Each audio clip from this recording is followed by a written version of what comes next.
आज की कहानी की शुरुआत होती है एक कपल को दिखाते हुए जिनके इरादे कुछ ठीक नहीं लग रहे हैं देखने से। दरअसल आज इन दोनों का प्लान है ग्रोसरी स्टोर को लूटने का, जिसके लिए पूरी तैयारी के साथ है। हालांकि जब पूरा स्टोर लूटने के बाद भी जोडी का मन नहीं भरा, क्योंकि उसने कैशियर के पीछे रखे एक बॉक्स को देख लिया और जिद करने लगी कि उसे खोलो। लेकिन वो कैशियर उसे आगाह करता है कि उसमें वो नहीं है जो वो उससे चाहिए, इसीलिए उसे मत खोलो। लेकिन जोडी के मन में लालच था, इसीलिए उसने उसे खोल दिया। तभी एक गोली की आवाज आई। हम सीधा पहुंच गए एक वीराने जंगल में, जहां एक सहमी सी अकेली लड़की जो न जाने कब से यहाँ भूख के कारण भटक रही है।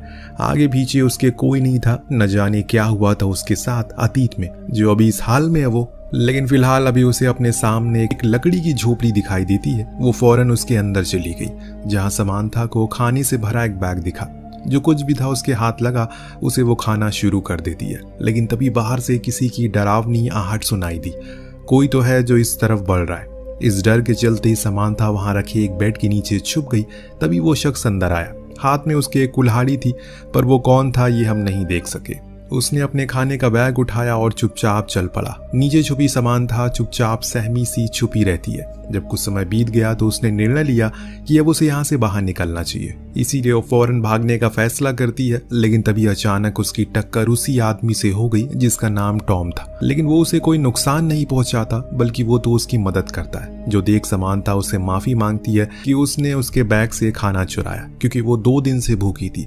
दरअसल उसकी कार खराब हो गई है बीच रास्ते में, तो उसका हस्बैंड पास के ही पेट्रोल पंप पर गया मदद के लिए, लेकिन अभी तक वो लौटा ही नहीं। इत्तेफाक की बात यहाँ ये थी कि टॉम की कार भी खराब हो चुकी है, बल्कि वो तो यहाँ 3 दिन से फंसा हुआ है। अब ये सुनते ही समांथा घबरा गई और कहा कि उसे जाना होगा अपनी पति के लिए, हो सकता है कि वो आ गया हो।